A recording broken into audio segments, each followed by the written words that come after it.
2025년 12월 26일 보내주신 미국 증시 자료들을 지금 보고 있는데요.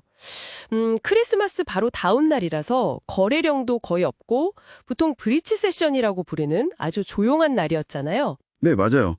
겉보기엔 정말 아무 일도 없는 듯한 날이었죠. 근데 이 자료들 속을 이렇게 들여다보니까 와, 이 고요함 속에 2026년의 거대한 파도를 예고하는 움직임들이 숨어 있더라고요. 자, 그럼 이 조용한 시장의 수면 아래에서 도대체 무슨 일이 벌어지고 있었는지 한번 깊게 파헤쳐 볼까요? 네, 정말 흥미로운 지점들이에요. 오늘의 핵심은 뭐랄까, 서로 전혀 다른 방향으로 달려가는 세 가지 흐름이 어떻게 충돌하는지를 보는 거거든요. 첫째는 AI 업계의 판을 완전히 뒤흔드는 지각 변동. 둘째는 모두가 AI만 쳐다볼 때 벌어진 원자재 시장의 기록적인 랠리고요. 그리고 마지막으로 사상 최고치인 증시와 역대 최악인 소비자 심리라는 이 극단적인 괴리. 이 세 가지가 서로 막 얽히면서 2026년의 투자 지도를 새로 그리고 있다는 점이 가장 흥미로운 부분이죠. 가장 먼저 눈에 들어온 건 역시 엔비디아 소식이었어요. AI 칩 스타트업 그로글 무려 200억 달러, 우리 돈으로 약 26조 원에 전부 현금으로 인수했다고요? 네, 맞습니다. 전부 현금으로요. 와, 아니 근데 그로기라는 회사는 사실 좀 생소한데 왜 하필 이 회사였을까요? 이게 단순한 M&A 이상의 의미가 있는 거겠죠? 정확합니다. 그록이라는 곳이 AI가 학습한 데이터를 바탕으로 실제 질문에 답하거나 이미지를 생성하는, 그러니까 추론을 실행하는데 아주 특화된 칩을 만드는 곳이거든요. 아, 추론이요? 네, 엔비디아의 이번 인수는 단순히 경쟁사를 인수한 걸 넘어서는 거예요. 자신들이 만든 하드웨어 위에서 돌아가는 AI의 그 생각하는 과정까지 완전히 장악하겠다, 이런 야심을 보여준 거죠. 아, 그러니까 칩만 파는 게 아니라 AI가 학습한 내용을 바탕으로 실제로 생각하고 답을 내놓는 그 추론 시장의 생태계 자체를 지배하겠다. 와, 정말 거대한 그림이네요. 맞아요. 2030년까지 AI 인프라에 7조 달러가 쓰일 거라는 전망이 있는데 엔비디아는 그냥 그 미래 전체에 베팅하고 있는 셈이에요.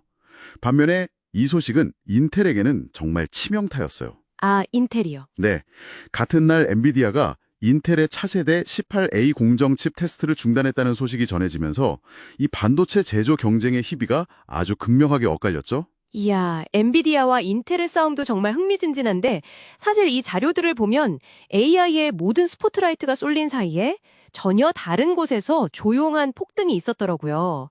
바로 원자재 시장, 특히 은이었죠. 네, 그 유성 같은 랠리라는 표현이 정말 딱 맞았어요.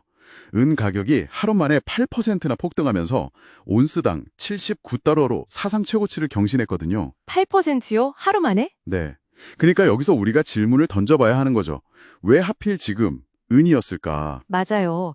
보통은 경제가 좀 불안할 때 찾는 안전자산 이 정도로만 생각하는데 이번엔 뭔가 다른 것 같아요. 네. 물론 연준의 금리 인하 기대감도 작용했지만 자료의 핵심은 산업 수요에 있습니다. 태양광 패널, 5G 장비, 전기차 배터리 같은 미래 기술에 이 은이 필수적이거든요. 근데 공급이 그 수요를 전혀 따라가질 못하고 있는 거예요. 아, 공급이 부족하군요. 결국 가장 미래지향적인 기술의 발전이 역설적으로 가장 오래된 원자재 중 하나의 가치를 폭발시키고 있는 셈이죠. 와, 정말 역설적이네요. 최첨단 기술의 심장에 고대부터 쓰이던 원자재가 있다는 거잖아요. 이건 단순히 수급 문제를 넘어서 기술과 실물 경제가 얼마나 깊게 연결되어 있는지 보여주는 것 같아요. 근데 바로 이 지점에서 그 세 번째 흐름, 현실과의 괴리가 나타나는 것 같습니다. 맞습니다. S&P 500 지수는 2025년에만 18%나 오르면서 사상 최고치를 향해 달리고 있었죠. 월스트리트는 완전 축제 분위기였어요. 그랬죠. 하지만 뱅크레이트 설문조사 자료를 보면 미국인들의 개인 재정 전망은 2018년 이후 최악으로 떨어졌습니다.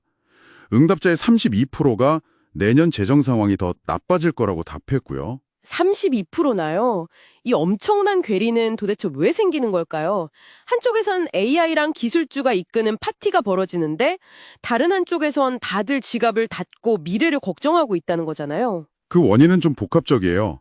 자료에 따르면 2020년 이후 누적된 25%의 인플레이션이 가계에 직접적인 타격을 줬고요. 거기에 이제 정치적 불확실성, 또 고용시장 둔화에 대한 불안감, 이런 것들이 소비자 심리를 그냥 꽁꽁 얼어붙게 만든 거죠. 결국 질문은 이걸로 귀결됩니다.